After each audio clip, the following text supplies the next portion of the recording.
I met the kid AZ. Produced by Contracts Productions. This is when I met Feds AZ. I wanted to step to Magazine. him. I found out who he was, and I stepped to him because I heard he was the young cat up there getting it.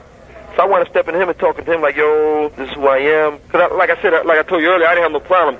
That's right. With asking people for some work and, you know, put me down. Right. I wound up stepping to him. He's like, yo, come see me. I heard about you. You know, so I said, all right. And this is when he had 145th Street.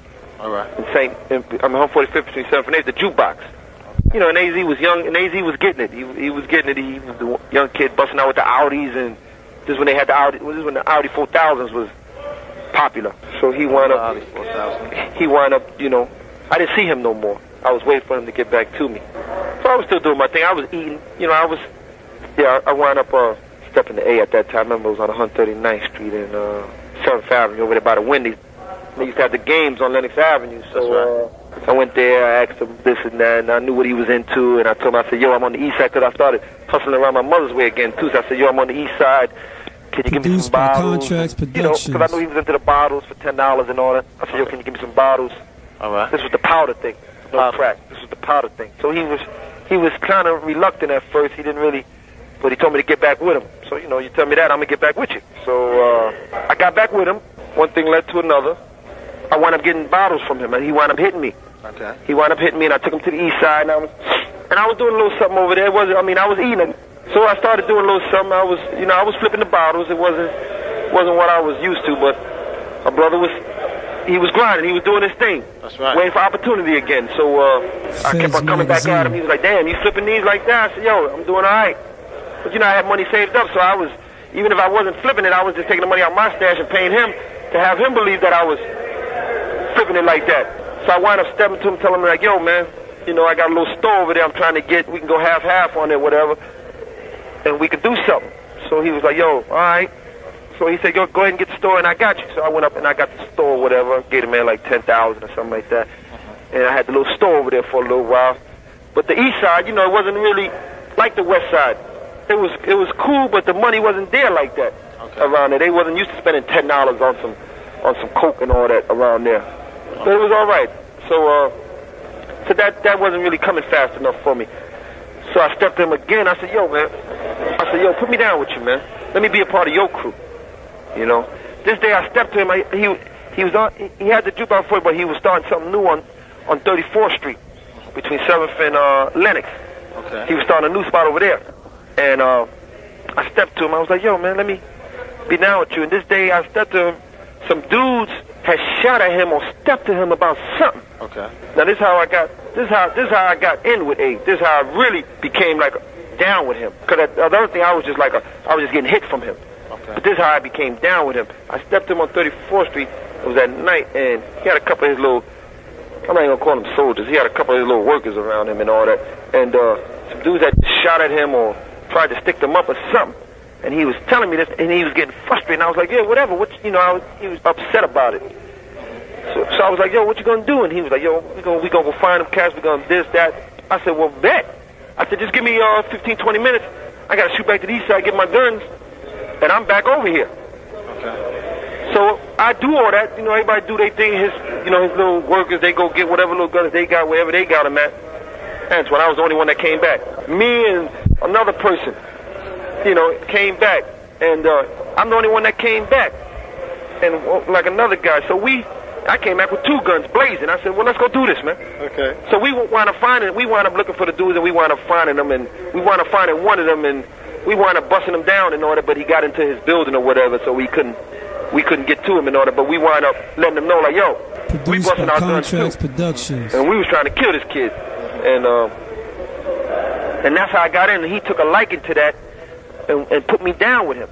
So now I'm running with him. After that day, I'm down with him as one of his soldiers. Okay. You know, I'm there. I'm working. So I see opportunity. So I said, okay, this is where I need to be. This is where I need to be. This is who I need to work with. This is who I need to impress. This is who I need to get up under. So I ain't got no problem with that, man. I know how to grind. I started from the bottom. So I wound up getting with him, and I truly have to say and give all, you know, to AZ. When I met A, I've never looked back. I'm going to give him that. Definitely, everything I've achieved as far as in the game and this and that was definitely because of A.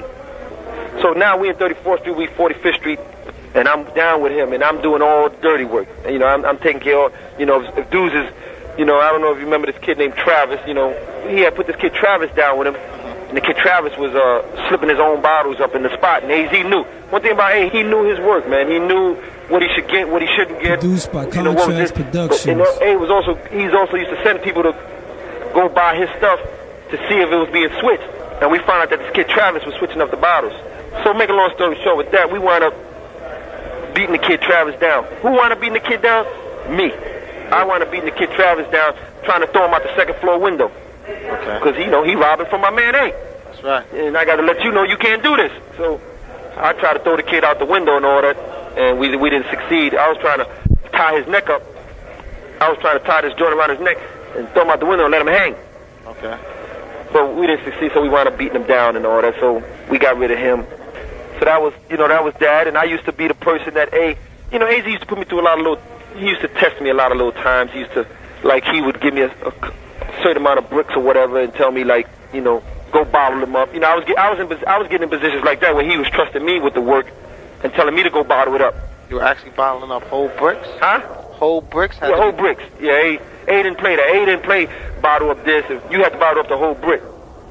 Because the spot, not just 34th, but 45th Street was moving so quickly at times. It was doing 2-3 bricks a day, you know. How much was that bottled up? Bottled up, that was probably about, one brick was probably seeing, Produced by Contracts Productions. For one brick. So that was a lot of bottles. So I used to take it to my mother's house sometimes, bottle it up. You know what I'm saying? That's when I was still with Mama. You know, I used to go back to Mama Duke's house and all that. That's right. And I used to do my thing there. I had other little apartments that I used to do. So he was hitting me with the bricks, saying, yo, bottle this up, call me when you finish. Or he would come. So like I said, he was trusting me with the work, and I was, I was working my way in position.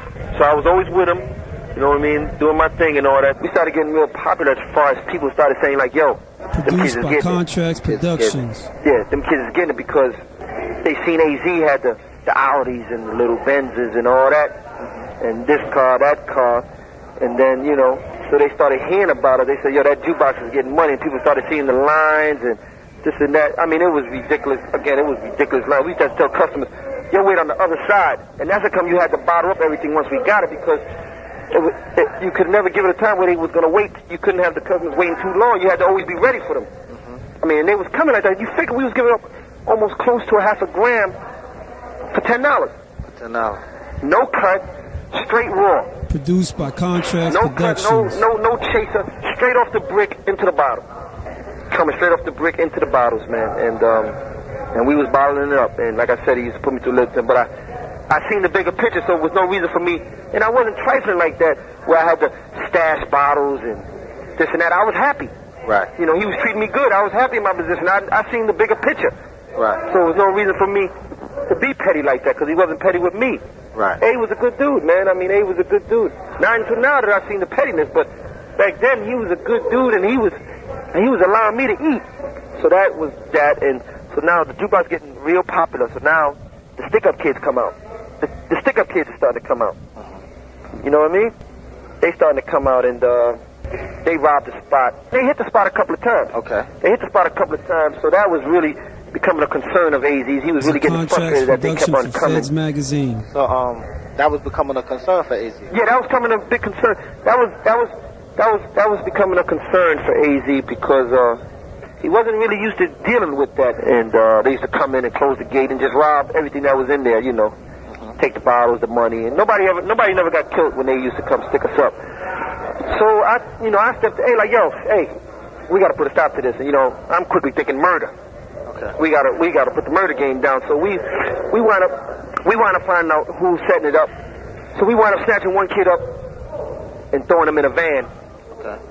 And making him tell us who the other stick-up kids were. Okay. So he wound up doing that, and we didn't kill him that day. We didn't kill him that day, and I was basically in charge of this mission. All right. Because I was putting it down like that. So I wound up recruiting 2 dudes. I wound up recruiting 2 other dudes, and Produced we by took care of the Contracts situation. Productions. Okay. We the ones who were sticking up, the ones who we caught up to, they got it. The ones who we didn't, they either in jail or they never came back again once they seen that their friends was falling. All right, I got you. Yeah, once they seen that their friends was falling, and locations that the bodies was, a couple of bodies fell on like 145th Street and 8th Avenue. You got charged with a few bodies over there? Oh, well, we get to that. Okay. Yeah, we get to that. So we took care of it, and the stick up thing stopped. Okay. After that, of course, the stick up kids, they stopped coming, and but AZ was really concerned because it was like getting out of hand. He kind of felt it was getting out of hand, and he felt that, you know, this just not worth it to me no more, and so that's when he started to really put more focus on 34th Street. Okay. You understand? Mm-hmm. So where'd you take it from there? Okay, so he started to put more focus on 34th Street. So now he has to make a decision, like, who is he going to leave? Because 45th Street is still getting money. Mm-hmm. It's not as much as when he first started, but it's still good money. So now, like I said, going back, AZ was putting focus on 34th Street now because he didn't really want to deal with the drama of 45th Street. So he had an apartment that we used to do things in Lenox Terrace, right across the street from the spot he was starting to build up on 34th Street. Mm-hmm. He called like a little semi-meeting amongst like his brother and the kid Stanley and all that, and he asked them, like, do they want the spot? But they were so used to being, you know, basically like spoon-fed, mm-hmm. that they wasn't ready to leave the nest.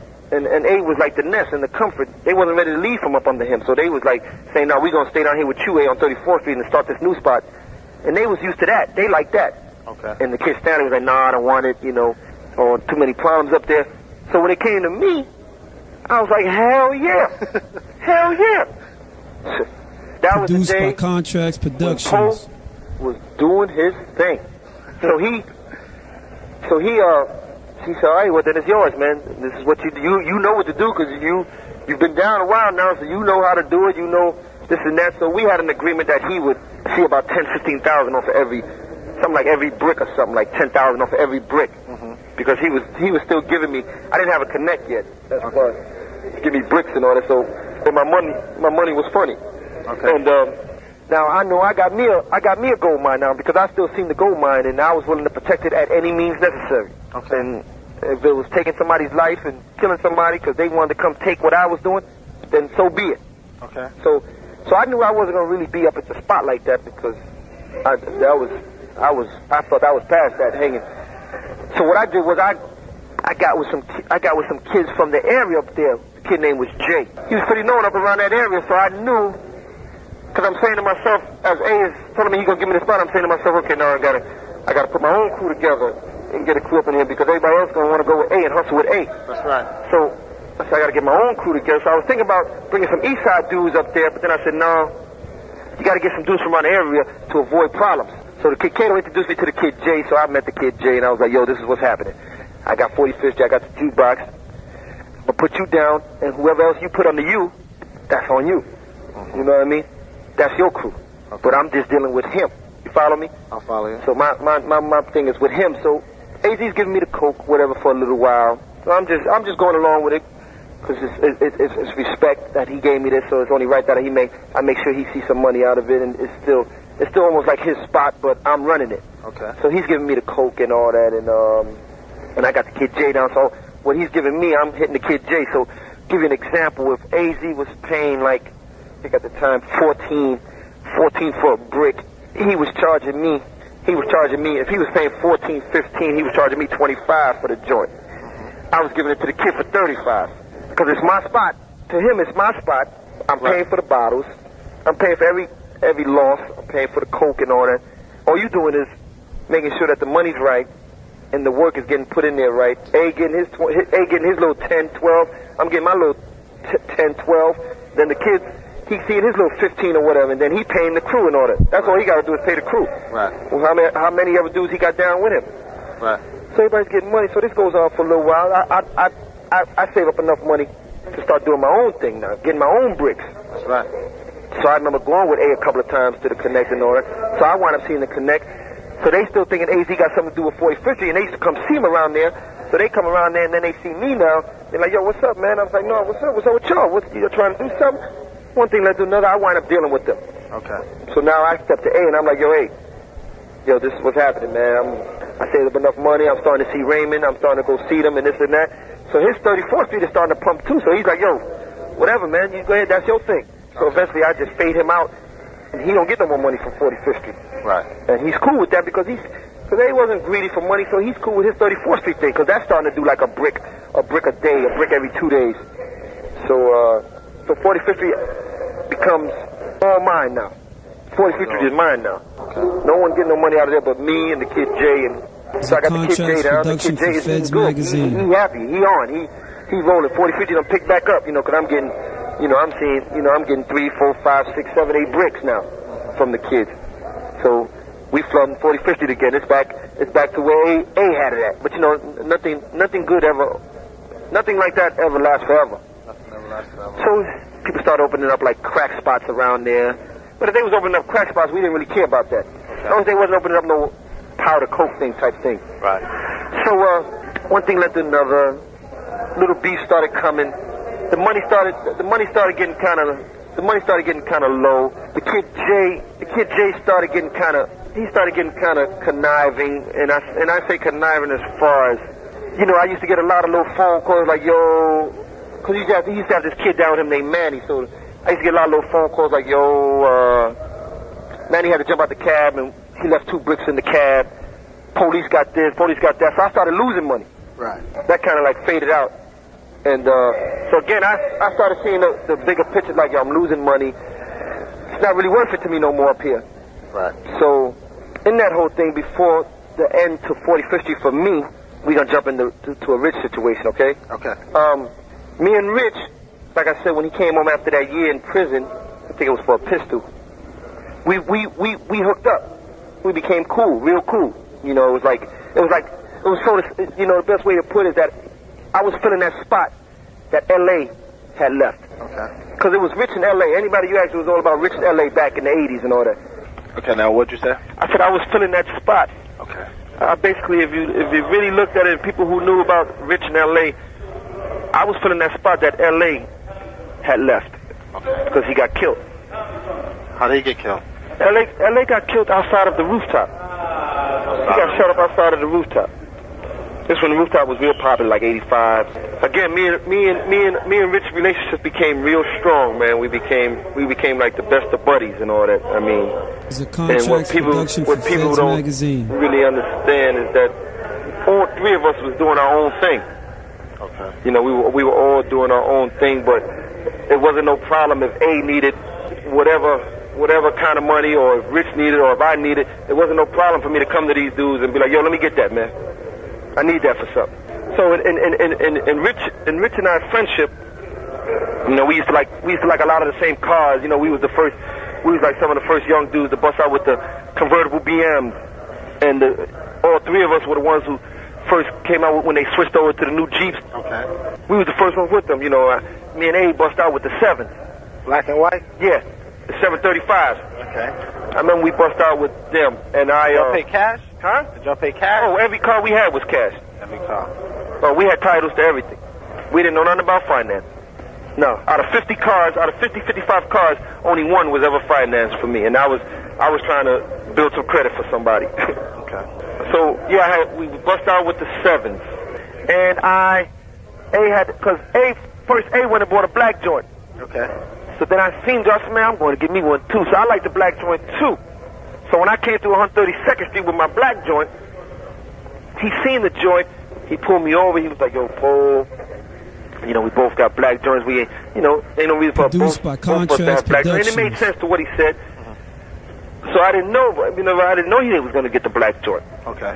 But I already had ordered it, so I went and got out. And it didn't make no difference to me if he had a black joint, I had a black joint. I didn't really care. Okay. So anyway, being I feel A's my man. I said, okay, no problem. So I went back to the car dealer, gave the man a little extra $500. I said, yo, give me another color. Give me a white joint with some blue seats. He had a white joint with some blue seats there. I said, well, give me that joint. Okay. So I got the white joint with the blue seats. So I came back and I got more attention with that joint. Okay. So the joints was hot. Okay. The big 7s, man. We was the first 2 young cats with them. Okay. The 735 was no other young cat. These joints was about 55,000 at that time. That's right. And we bust out cash with them joints. So it's a contract production for Feds magazine. In doing that, I was hooked up with 16th Street then, so they was I had my own motorcycle, so they was going out of town. Matter of fact, they was making a trip to Myrtle Beach, taking the bikes down there for bike weekend. Okay. So we threw our bikes on the back trailers and all that. I had my 7. Me and the kid Stan, Rich and A didn't want to go, so the kid Stanley said, "Yo, I'll go with you, Po." Okay. So I wasn't really a highway driver, you know. I like riding in the city front and checking out the hookers and all that. And I ain't feel like driving no 13 hours down to no damn Myrtle Beach. Okay. But I wanted to break my joint in and all that, so they had their Benzes and all that down there. And they was older than them. They had their Benzes and their BMs and all that. So I said, man, I'm gonna take my 7, brand new joint, put some miles, get some mileage on this joint. Okay. So we go down to Myrtle Beach with them. There was a bunch of us. We go down there, Stanley driving, so we get down there. So it's morning time when we get down there. I'm checking out the scenery. All this is leading up to how I got to D.C. Okay. I'm checking out the scenery and all that, and at Myrtle Beach, I'm saying, man, I'm thinking I'm gonna see hookers, and I'm thinking I'm gonna see the females. Right. I said, man, I don't like this. So I tell Stanley, I said, yo, man, I'm out of here. I'm going to this Virginia Beach thing that I heard about happening down in Virginia, man. Okay. So the day we got to Myrtle Beach, that same day, I said, yo, you feel like driving? Now he got to drive like another 6 hours back towards Virginia Beach. Okay.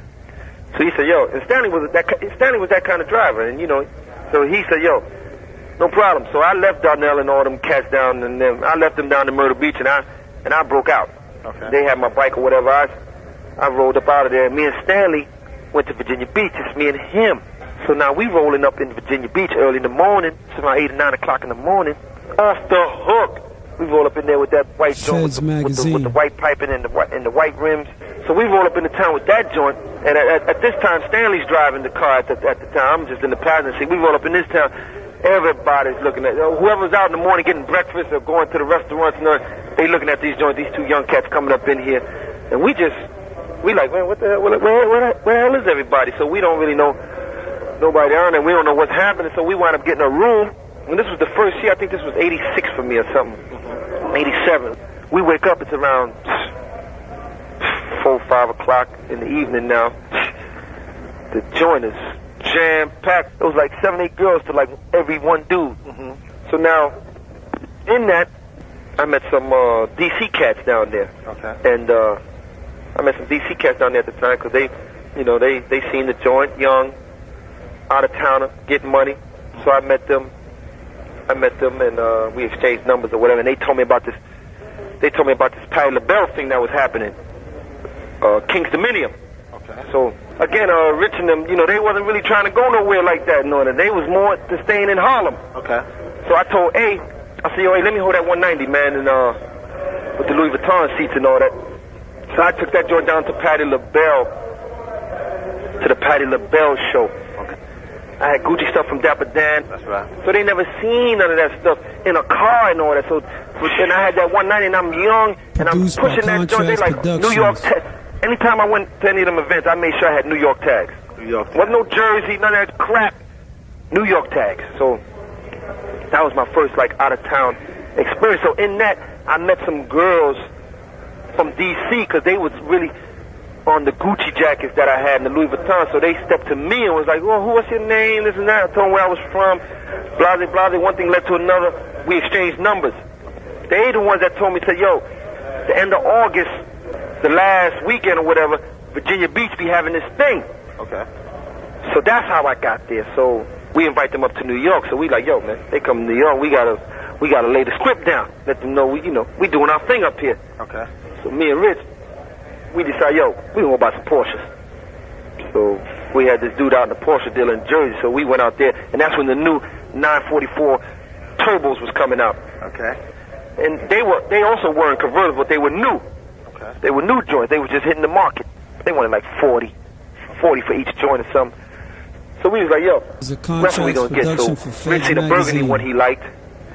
I wanted a black one, but again, they didn't have it ready for that day, and we wasn't trying to wait. So I seen a silver one with some like burgundy seats, and the color combination was cool. And I just visioned it with some silver BBs on there and all that. And Rich joint was gonna have some burgundy joints. So we had about 70, 75 in a bag. And they wanted like anywhere from 35 to 40,000 for each joint. Okay. So we was like, yo, here's 75 for 2 joints right now. They was like, bet. So now we ready. We got new joints.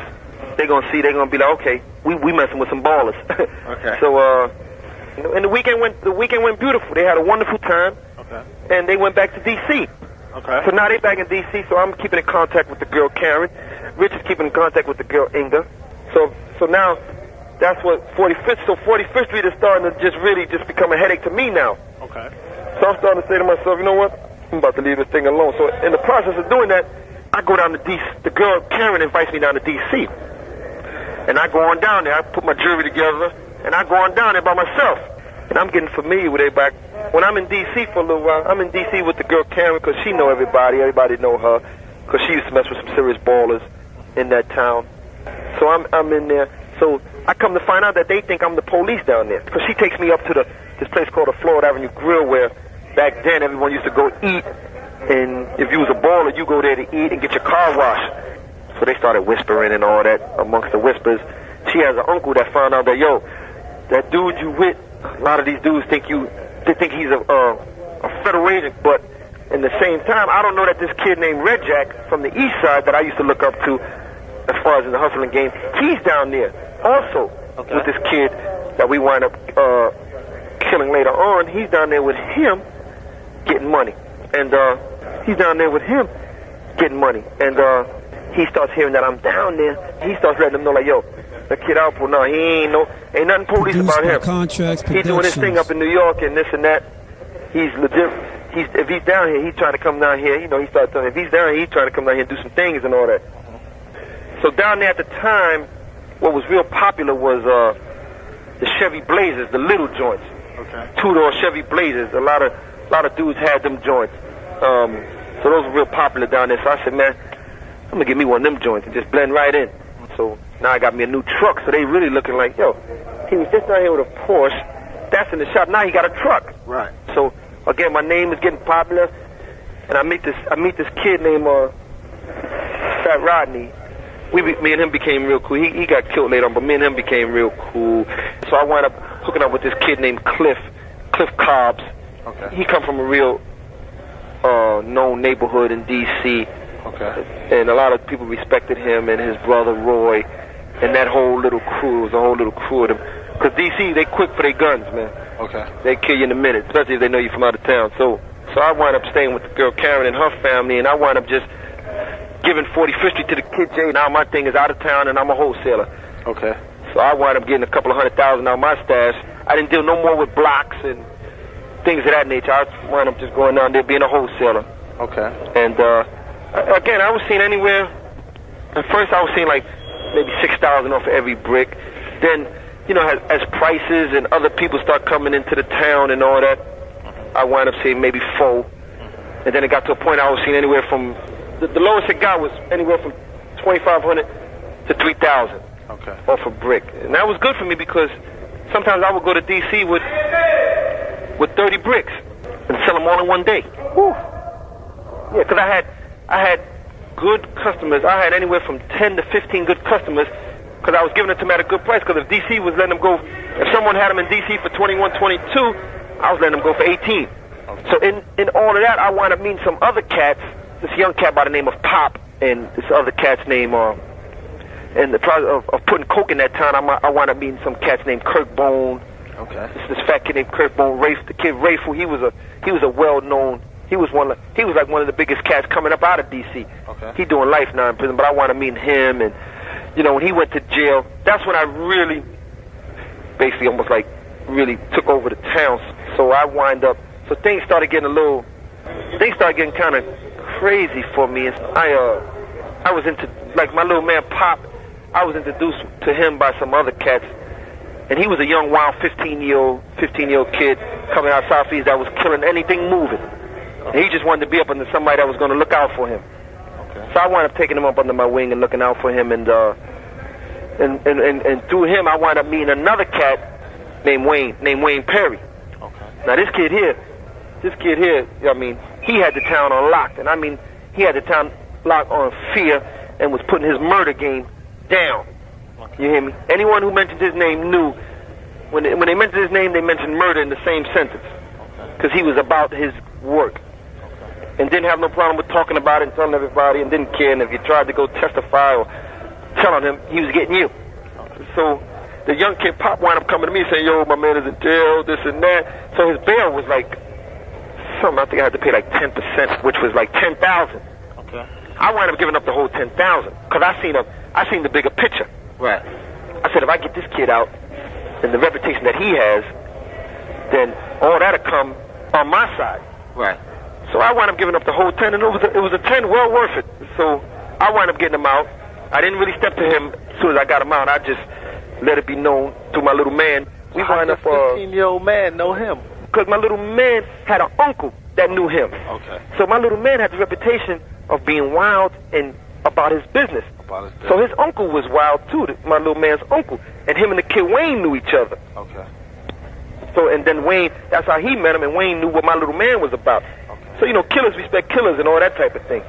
So we wound up hooking up, and we became real tight. Me and the kid Wayne, and I got a lot of negative feedback. A lot of people were like, "Yo, we ain't really trying to mess with you like that because you got the kid Wayne running with you." Because a lot of dudes was scared of this dude. It was little things going around like, "Yo, if you go get coke from the kid Poe after you get the coke, he puts the kid Wayne in them on you." So a lot of dudes were scared, but they was just doing that because they was scared of him, and they was really upset to see him out of jail. Right. So they was like, they was hoping he stay in jail. Right. So they really feared this dude, and this kid was a real good dude, man. He was a loyal dude, man, and again, so he really respected that I got him out, and he felt that I owed him. Okay. He felt that he owed me. Okay. So one thing led to another, and he became not, I'm not going to say my lieutenant because he didn't really have anything to do with my business. He had something to do with it, but he didn't handle the drugs and none of that stuff. He handled more of the security aspect of it, like if it was time to put the murder game down, or if someone was getting disrespectful, or if someone was trying to come at me, or then that's when he stepped in. I had to trust him, but I just always said, the less he knows about as far as where my stashes are, where I'm keeping the money, things that, the better it is, because I always said, well, I'm worth more him alive than dead. Right. Because if he don't know where the money's at or the stash is at, why would he ever want to bring harm to me when I'm feeding him? Right. So I became real strong in D.C. along with my own rep from New York, and now with him, we became real strong in the town as far as like, yo, they dangerous. And I pretty much had the town I pretty much had that small town on lock for a good period of time, man. It was like, because we went at a lot of the dudes that was supposedly holding it down. You say you went after them, what do you mean?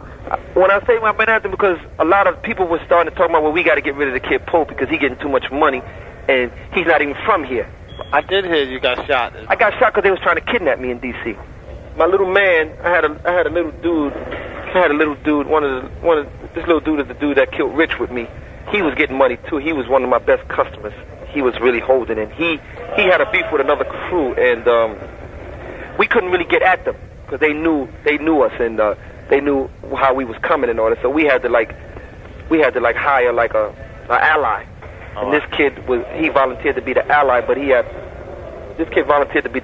he wound up being a statistic.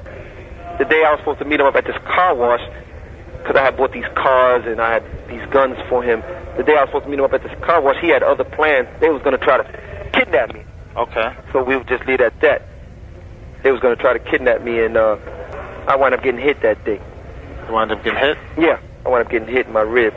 The only thing that saved me, like I said, the only thing that saved me that day, because I was going to get this girl, the only thing that saved me that day was that as I'm talking to this dude, he looks over my shoulder. And when he looked over my shoulder, I followed his eyes.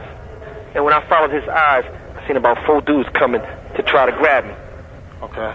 And I start running. Next thing I know, I feel bullets and all that coming past my head and hitting off the wall and all that. And one caught me in the ribs. That's when you figured, hey, put Wayne Perry in effect. Yeah, that's when I figured, because he was already there, but then I just said, okay, now it's really just time to just bring him closer. Okay. And because, like I said, he knew everybody. Everyone that was about that conniving, trifling, killing people for this and that. Like, what was the downfall? The downfall for that whole thing is like, again, it was a domino effect. The whole thing was, rich family Richard's family, which is Peanut, Okay. Nathaniel Watkins. Okay. He told on me. Him and his girl told on me, and they told on me because Peanut one time needed like 125 grams for like a good customer that he had, and he couldn't wait. Okay. So Richard called me and said, "Yo, Paul, do me a favor, man. I'm not gonna come see you, and take care of him, and I'll take care of you when you come to New York." Okay. So I did that for Rich. I did that for Rich. I took care. So I called, and we wound up hooking up, and his cousin comes to D.C. to get that. Okay. Several months later, his little organization down there get busted. So they wind up getting like crazy time. And now, after this, Richard is dead. And the only thing I ever did with his cousin was that 125 grams. You follow me? I follow you. They wind up telling the feds that I was their supplier, that I done shipped over 500 keys to Virginia for them, that I was the man, that I was their connect. Because Rich is dead now, so now they got to come up with a better story. So they wind up putting everything on me, and I wind up getting a complaint against me and a federal warrant put on me. So now I'm on the run for the next 2-3 years from that case down there. But you were still able to be in D.C.? Yeah. On the run? On the run. Man, let me tell you something. I was, where my man Wayne was located at in Southwest, so he was in Southwest, I was 2 blocks away from the federal building when they was looking for me. You just stayed in the house? Huh? You just stayed in the house? No, I wasn't in the house. I was on the block outside. On the block outside? 2 blocks away from the federal building. They didn't know where I was at. Now, why did you kill Richard? Rich, the question to everybody with that, Rich, the reason why Richard, okay, I had a connect. I had a young Dominican connect off of Broadway. And, you know, he wasn't really in position at the time when I was really dealing with him to really front me crazy. You know, he would front me 1 or 2, but he wasn't really in a position where, you know, we wanted him to front us like, you know, 50, 60, 100 keys. We didn't want to put up no money. We want you to front us, and we'll pay you when we, you know, get the drugs. Or if we got 100 from you, we'll put up some of the money and we'll pay you the rest. You know what I mean? Right. Well, we don't have to go in the stash for our money. So my connect wasn't in position at the time like that, and Richard was dealing with his connect that he met when he did that year in prison. He met a connect when he did that year in the Bronx house. Okay. So this kid was hitting him lovely, but then it stopped. The kid caught a dry spell. Since you ain't got nobody to get no drugs from, deal with my man. He'll give you a good price, and the money I'm bringing from out of town, you know, we'll hit him.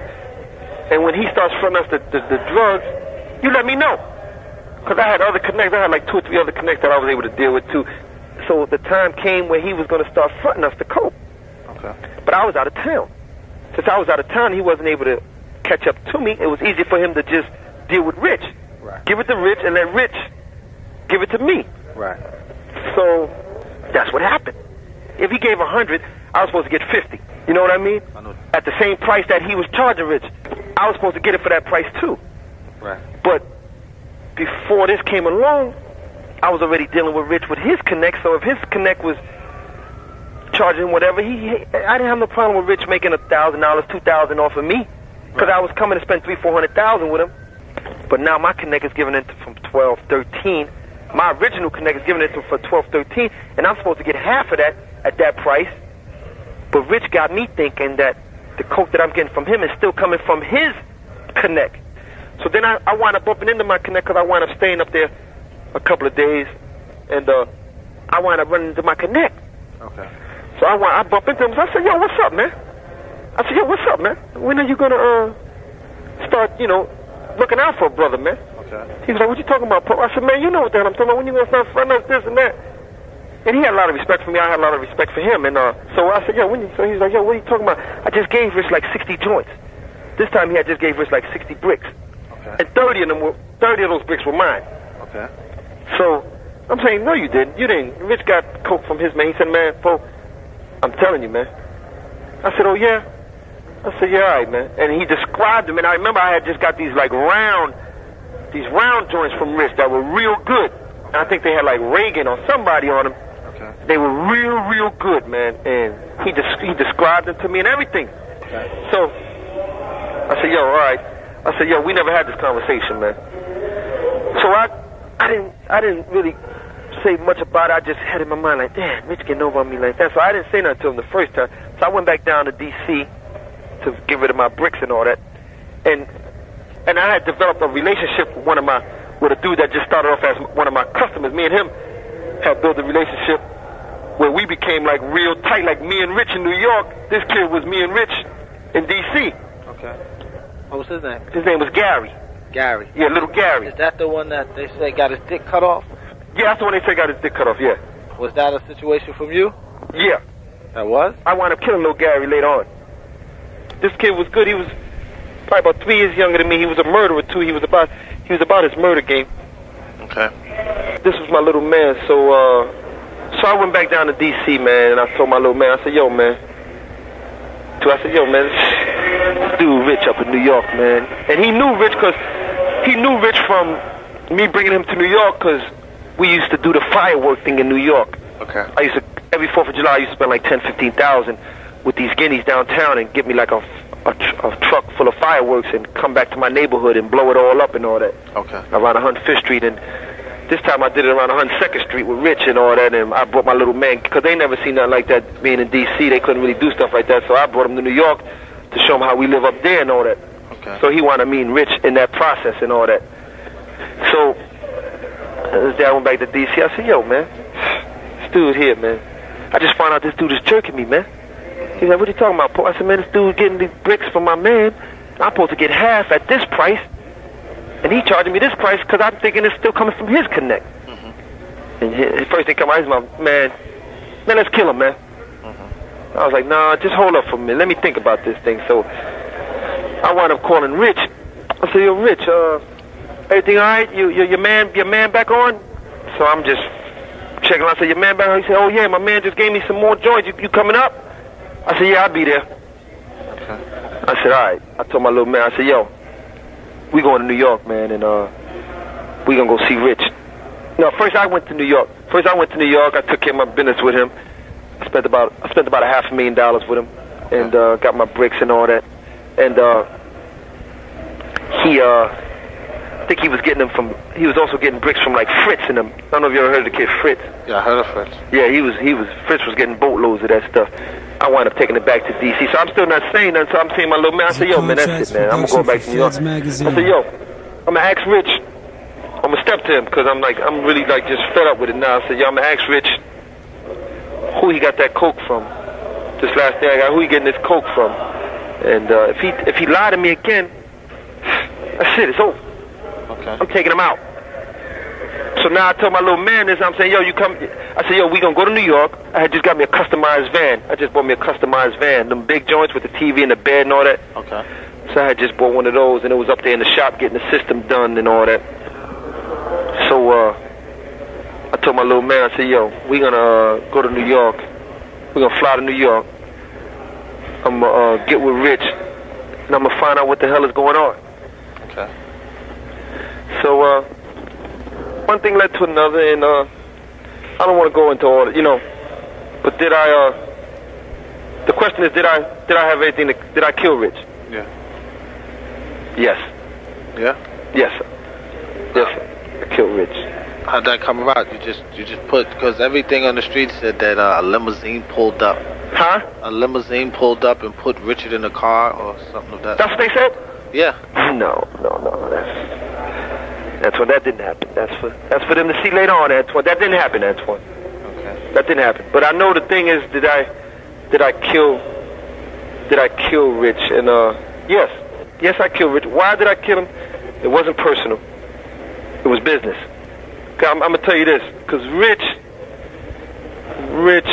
like I told you, like the story I do with the connect and all that. Rich, he was lying to me about something that there was no reason to lie to me about, and in my mind, it just told me that if this little bit of money can come between what I thought was a wonderful relationship and a friendship, then no telling what you might sell me down the line for.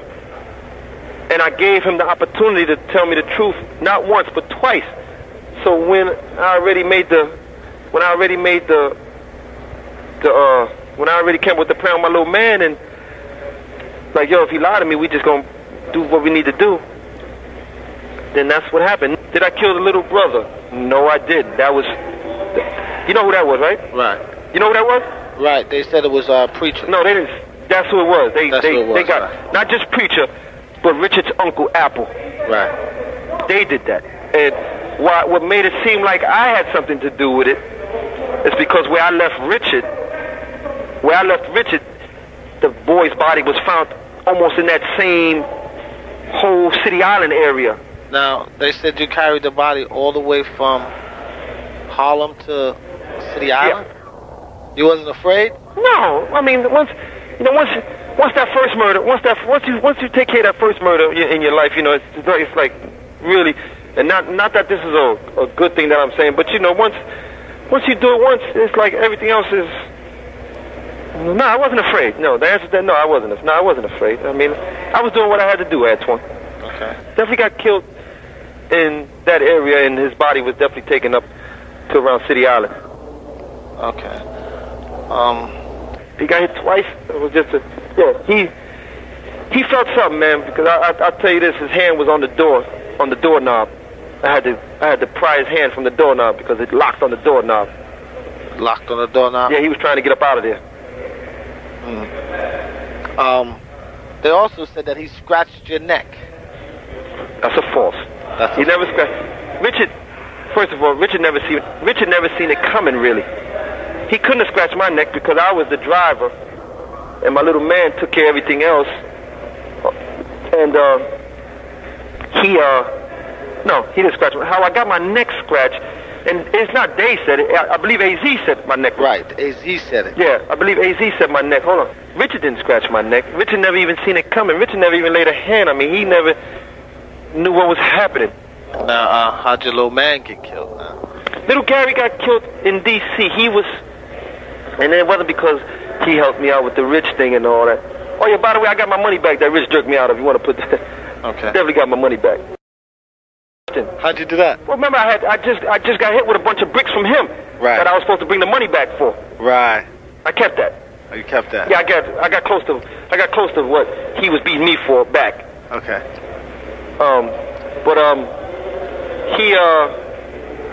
My little man in D.C.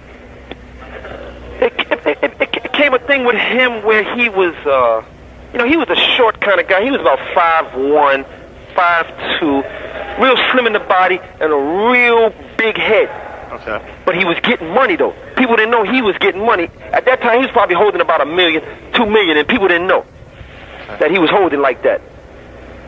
He was getting it, and he had a real short man complex. Okay. Okay, and like I said, we wasn't just business partners. I knew a lot of his business. I knew his family. He knew my family in D.C. and in New York. You know, I knew his son's mother. I knew where he laid his head. He knew where I laid my head sometimes. You know, I knew some of his stashes. He knew some of my stashes. We became real close. So, and he was also the one with me with Rich. Okay. So we had a lot of secrets on one another. And he had the short man complex, and he started to become real jealous with me as far as through the people, because the people used to, since I was Alpo, people used to see him with me all the time and think he was working for me. Right. Because not until I came to D.C. really, he started coming out with like Benzes and all, because he seen what I was doing, so he started busting out with little Benzes and all that type of 300 coupes and all that. Right. And I always had the reputation if you lent me your car, Antoine, automatically that was my car. Right. That was my car. And then if they seen you with it, like, oh yeah, he driving Poe car. So time went on. One day, me and him and one of his workers was sitting at a table at a restaurant having a sandwich, and he called my wife a bitch. He called my wife a bitch because he was like, man, you still with that crazy bitch? And I just looked over at him, and I could have took it a little better if it was just me and him. But one of his workers was there. Right. And I kind of like gave him that look like, yo, you really disrespected me right now. And so he seen her. She was coming to look for me down Southwest because she knew I hung out down there. So the kid, Gary, seen her. He was like, yo, there go that bitch. Look at that bitch. Who's she looking for? She must be looking for Poe. And my man Wayne heard him say this. And he beat me. He beat me later. It was like, yo, Gary was down here talking trash about you and he disrespected your wife. I was gonna kill him right there, but I said, let me get with you first, because I was like, no, I still got love for the kid. No, he's just frustrated right now. And we had a lot of secrets on one another, and I always told them before this happened, I said, you know, we know so much about one another that if we was to ever get into any type of confusion or anything, one of us would have to leave. And I'm definitely not going back to New York because I'm getting money. So the only thing else is one of us will have to die. He was like, yo, I feel you, because we knew a lot about one another. So now I got this deal coming up with this connect, like, yo, this crazy big deal, like, yo, they want me to put up like, I had to put up like maybe about $2 million. They was gonna hit me with like probably about, I say anywhere from like $6 million worth of coke in New York. Produced by you hear me? Contrast Yeah, it was like about $6 million. So they wanted me to put up like $2 million, and I owe $4. Okay. Right? So I had like 1.5. I put up like 1.5, and I was just telling my little man for him to just put up a $500,000. Okay. I was able to put up the whole. I could have put up the whole $2 million at that time. Okay. This would have just set us on the map for, and it was at like 11,000 a key, 10,000 a key. I could have came to DC and got 19,000. To the dudes who I didn't really like and the dudes who I was real cool with, I could have got 17. You know, that was like $6,000, $8,000 profit. So before this goes about, his anger is really building up with me, you know, and he's not really feeling me like that anymore. And we really had stopped hanging out, you know, but I didn't really pay no attention to it. I'm saying I still got love for this kid and all that. So he tells somebody down in Lawton prison about this deal. He told somebody that he was cool with down there. Only thing he didn't know that the same person that he's telling, they know my man, Wayne. My man Wayne, he get to me and say, yo, you about to put a deal together in New York for this, that, and gonna put gas. I said, what the hell?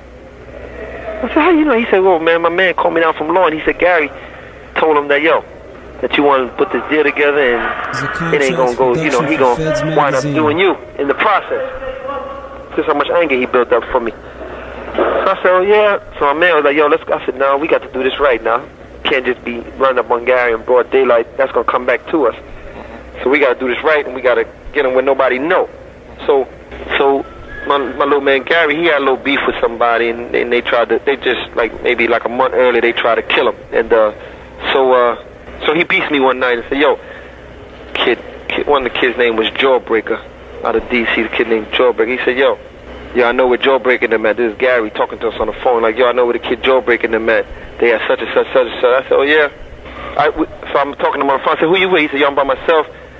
I said, you got something? He said, yeah, I got 2 pistols with me now. I said, all right. I was with my man Wayne and like 2 other dudes that were under my man Wayne.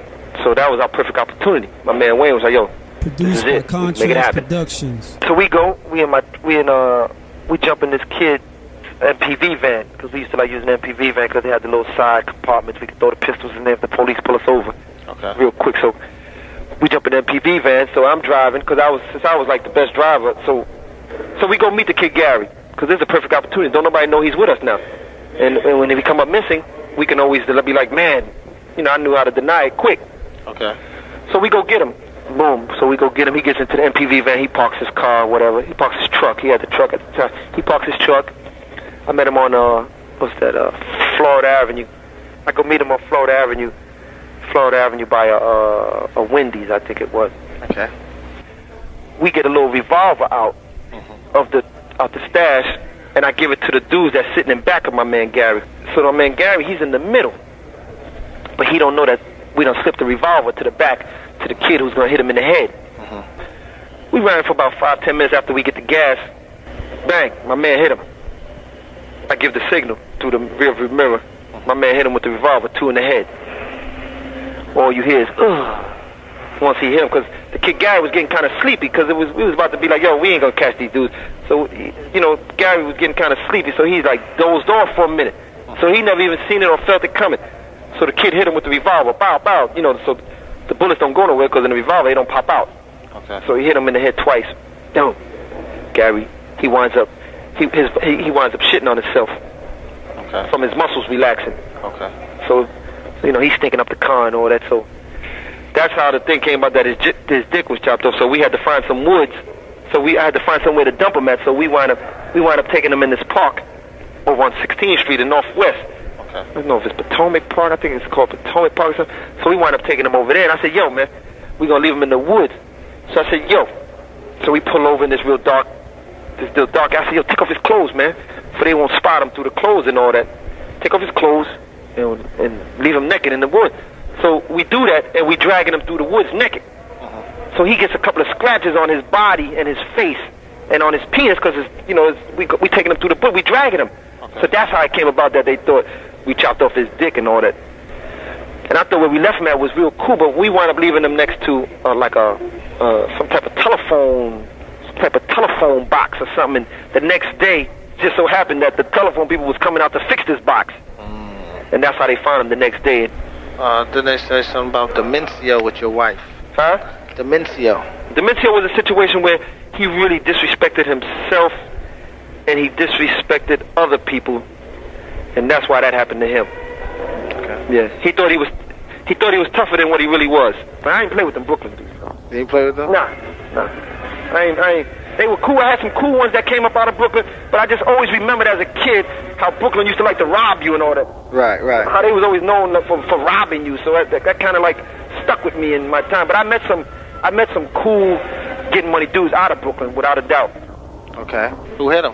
My man that was down with Wayne Perry? Not Wayne, but the kids that was up on the Wayne. Wayne. Too many people knew him as far as right there, so we got one of his little soldiers to hit him. But I was shaking his hand. I told him, I said, when you see me shaking his hand, I nod my head. You hit him right. You never feared that one of the bullets would slip off and maybe hit you? No, I didn't care about that. I was shaking his hand. It was enough because they walked right up on him. I mean, it wasn't no like from a distance. As I was shaking his hand, they walked right on him and put the gun right to his forehead and blasted him. That was in the daytime? Yeah, daytime. Broad day after a basketball game. I just got finished playing basketball in a basketball tournament. So now, did that put the police right on you? Well, they were already on me, so that just like let them know. Because later on, when they finally arrested me, they was like, "Man, you was killing off everybody." So that just gave them. They was already looking for me, so that was just something else that they put in their book, like another one. Didn't y'all kill someone else that was from your crew? His name was Andre. Right. Whatever happened to him? Yeah, we killed him. Yeah, we killed Andre. And this guy was spending a lot of money, man. Killed him for two reasons, actually. One is he was messing with my man Gary's girl. Okay. And we told him to leave her alone. Okay. That was the main reason, because he was messing with my man Gary's girl. We found out about it. So being that he was dealing with me, I kind of like was able to talk to my man Gary and tell Gary like, yo, check this out. Dude is spending money with me. Just chill out. We're not gonna do nothing to him. So I went. He's spending good money? Huh? He's spending good money? Man, the man was spending about $400,000 every month with me. Whew. About $400,000 every month. At least that. He found out that I was messing with his girl.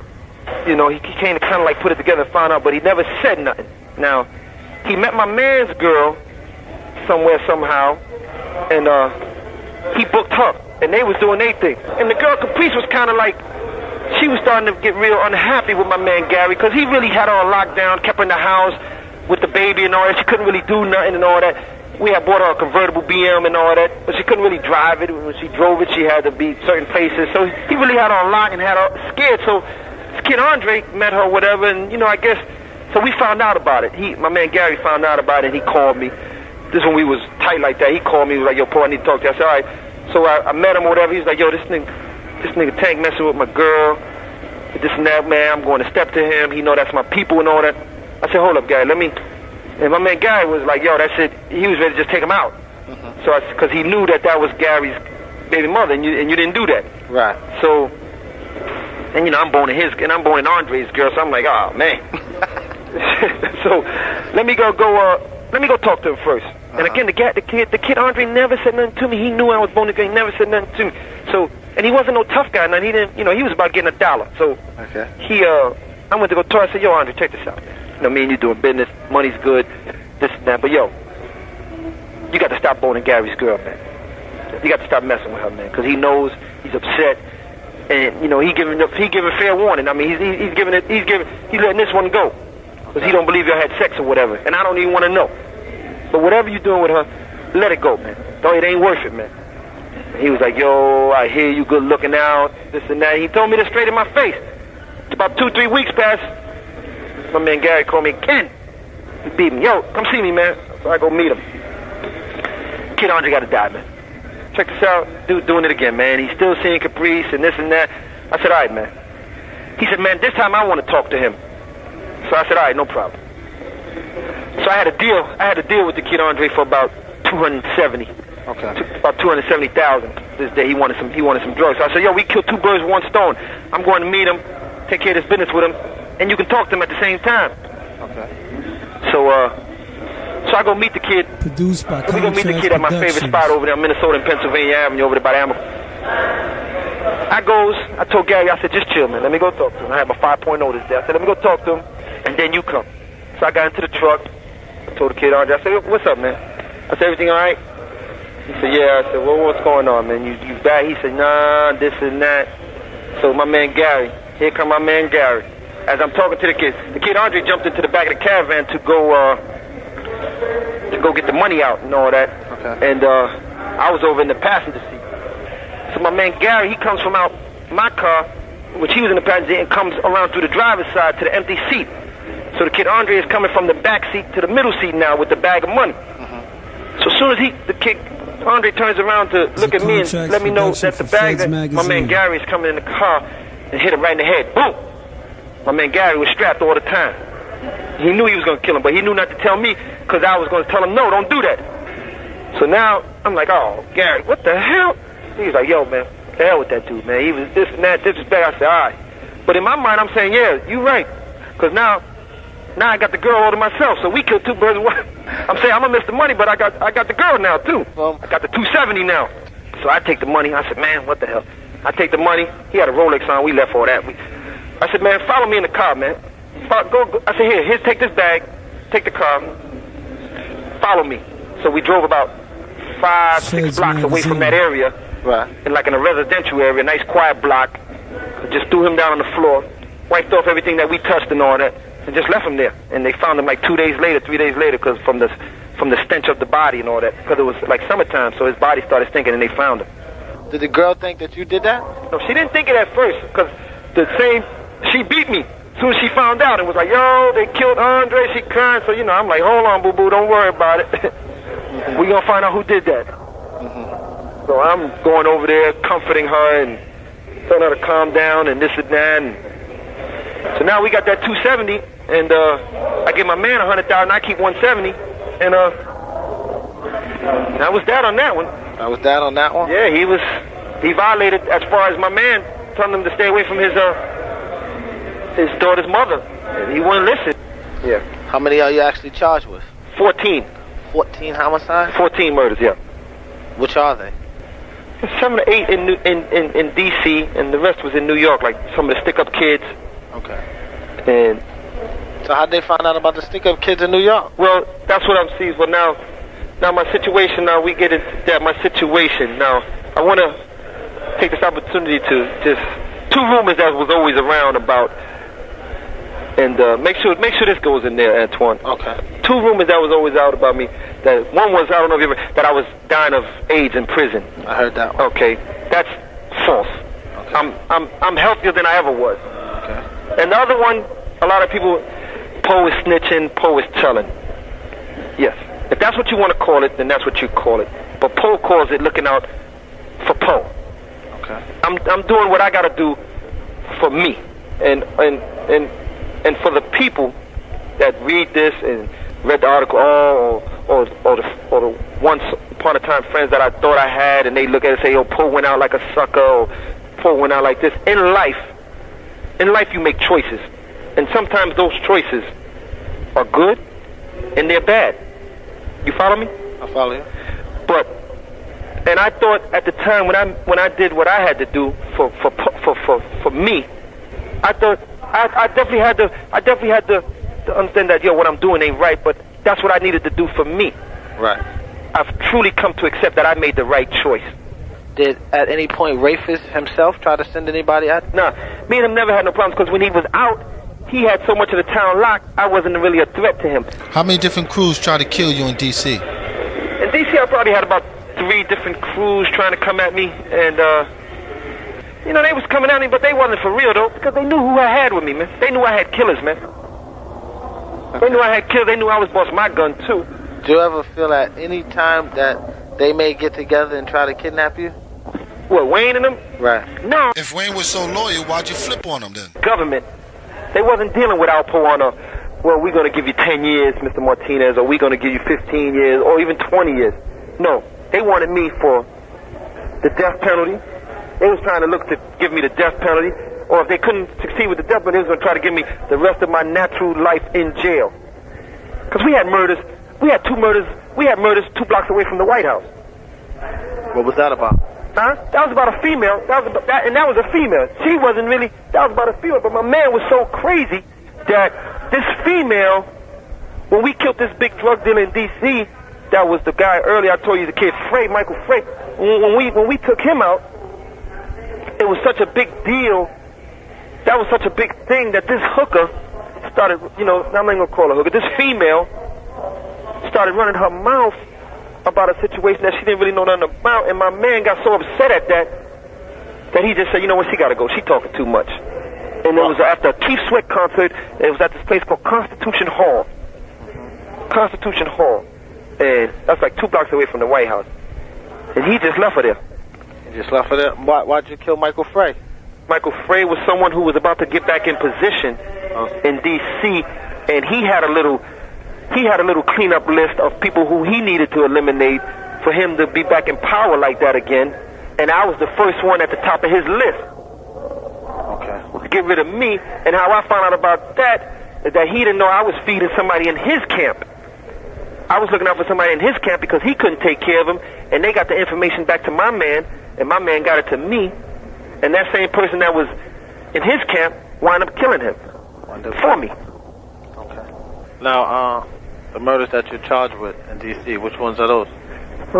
Like I said, those 8 of them. We go into more detail, but 8 of them are in New York. I mean, 8 of them are in D.C. and I think 2 was in Maryland, and the rest was in New York. It came out to 14 that I copped out to. And when I say copped out to, when in my position as far as doing what I had to do for me, as far as testifying and all that, and I had to confess to those murders. I had to tell those murders.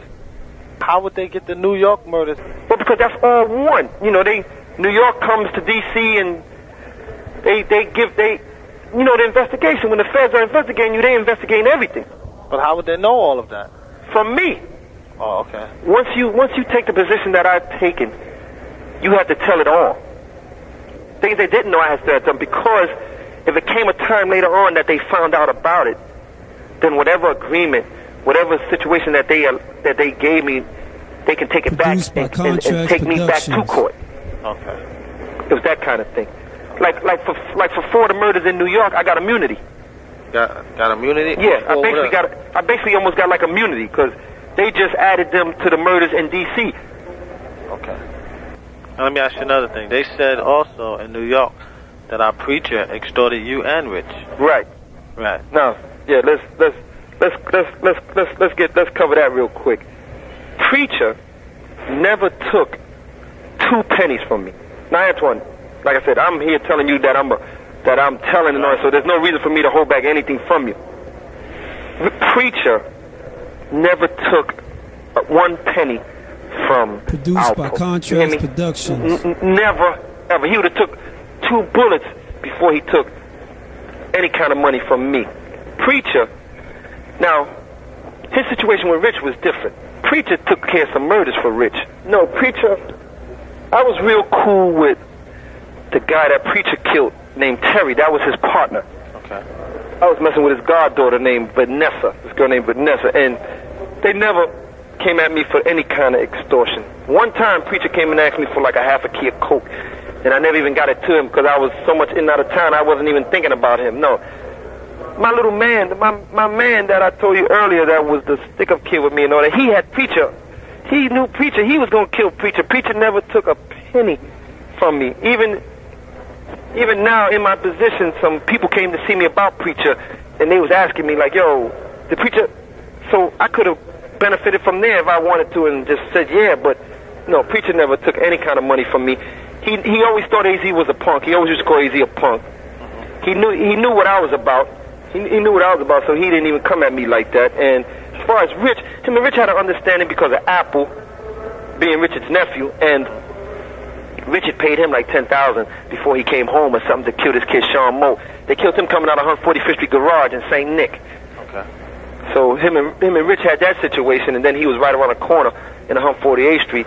But I don't ever remember Rich even giving him any money. So, and see the thing with the preacher, Antoine, I don't care if you was talking to him. If somebody rode by you and seen you talking to the preacher, they automatically said he was getting money from you. Right. That's how that was. That's how his rep was. It was so strong like that as far as extortion.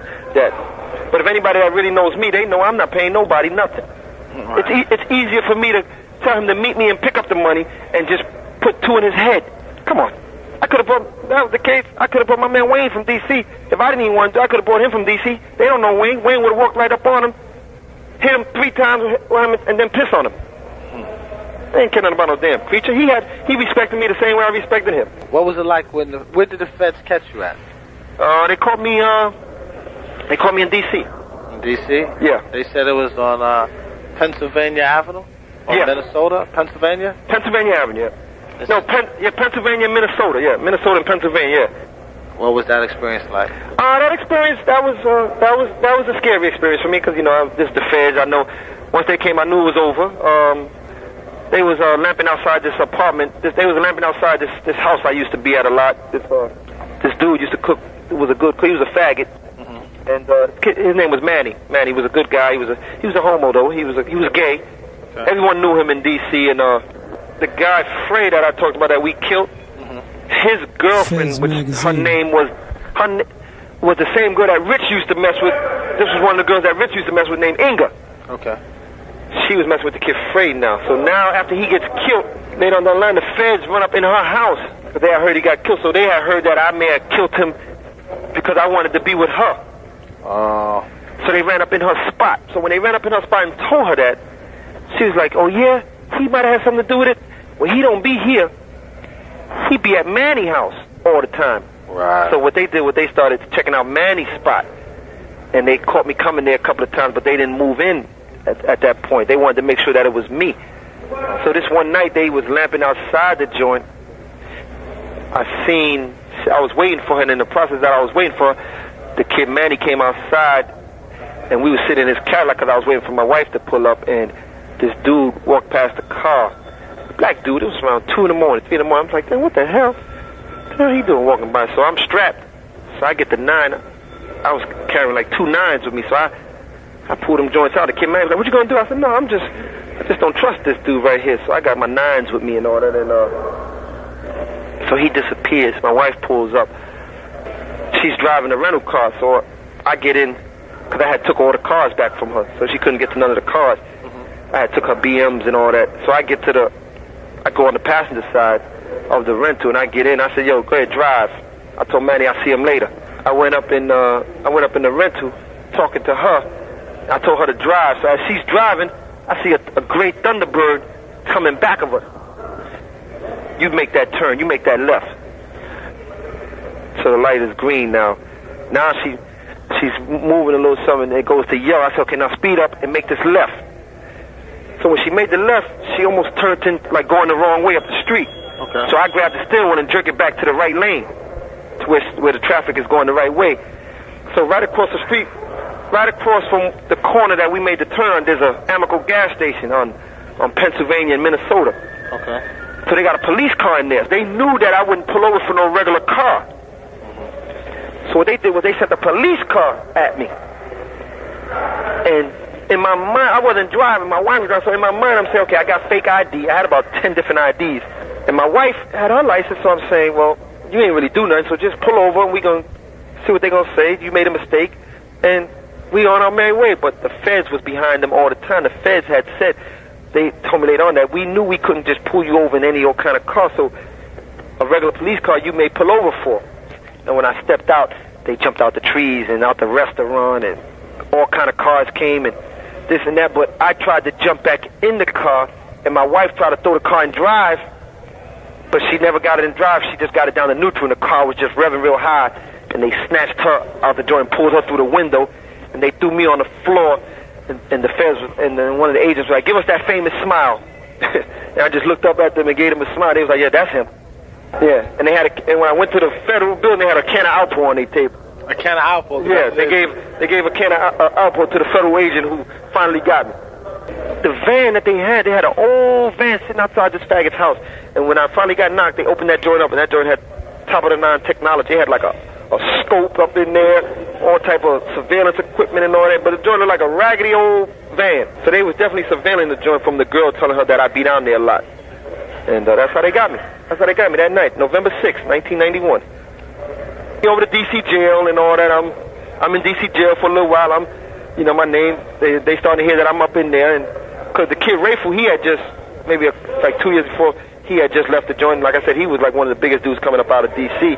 I'm hooking up with some of the dudes that I used to deal with on the street. They brothers are in there, so they strong. A couple of little beasts was trying to take off for the kid Michael Frey. His nephew was in there, and a couple other dudes that was rolling with him, so they was trying to, you know, like, yo, did you kill my uncle and this and that? But nothing never came about that because I was a little too much. I was a little too strong for them at that time. You're strong. You had a little crew in there. Yeah, I had to. Like I said, my man. My man and brother and them, they were strong. Then my man Wayne. Okay. He did send the word to the jail like, yo, my man is up there. Make sure he's right. Right. So the unit they had me and dudes like, yo, don't worry about nothing, bro. You all right? Okay. And like I said, my man, little brother, he doing like 40 with the feds now. I think he just caught another body. He was strong, so I didn't really have nothing to worry about. But then they snatched me up out of there. They took me to Virginia. They snatched me. Now it was time for me they was extraditing me to Virginia to the original complaint, which was Nut. Right. Rich and them cousin. Now I'm over in Alexandria Detention Center, sitting for months, just sitting, not knowing what the hell is going on. My lawyer's telling me, well, they got you for this, they got you for that. So in that, I'm thinking, okay, I can fight this over here. This ain't really nothing. That's crazy. I didn't do all this over here. You know, I'm thinking, D.C. not really coming. They got me for something in Virginia. What D.C. was doing was just building their case and was going to just add to this Virginia thing. So once I was in that system, they had people willing to come testify. Once I'm in jail, they had people willing to come testify against me, and other crews before me were going to try, and they was coming back with natural life and all that. So my lawyer was like, look, you really need to make a decision. And I was trying to fight them. I was going through all the preliminaries as far as what kind of evidence they had on me, you know, what their case was. I was really taking it to the point where I'm going to see if I can fight these people. And my lawyer was like, look, your ace in the hole is, if they ever ask you to tell, you really need to think about that. And that wasn't until like 8, 9, almost a year later that I decided to do that. So my lawyer came back at me and was like, look, they trying to make a deal, man. They really want Wayne Perry. They want you, but they also want Wayne Perry. And if you got anything good on Wayne Perry, they're willing to make a deal with you. So I was like the less of two evils. Me and Wayne, we were both evil to them, but I was the less. Right. Evil one. Like, we can sleep with him, but we can't do nothing with Wayne Perry. Right. We got to prosecute one of them, so I'd rather us prosecute Wayne Perry. But then when them crackers wanted me, they put the full court press on me. We gonna hit you with the death penalty. We know we got you for this murder. We got you for that murder. This is the capital punishment right here. We gonna get you. I'm sitting up in there like, yo, the hell am I gonna do? I'm talking to my lawyer. My lawyer like, yo, your ace in the hole is Wayne Perry because they asking about him and this and that. I'm saying, yo, we're not going there right now. Here's 70,000, 80,000. Let's get this thing rolling and all that. And then they started bringing in the wife, talking about going to mess with Mama Duke and the sister and the niece. I said, ho. Let's talk for a minute. What you want?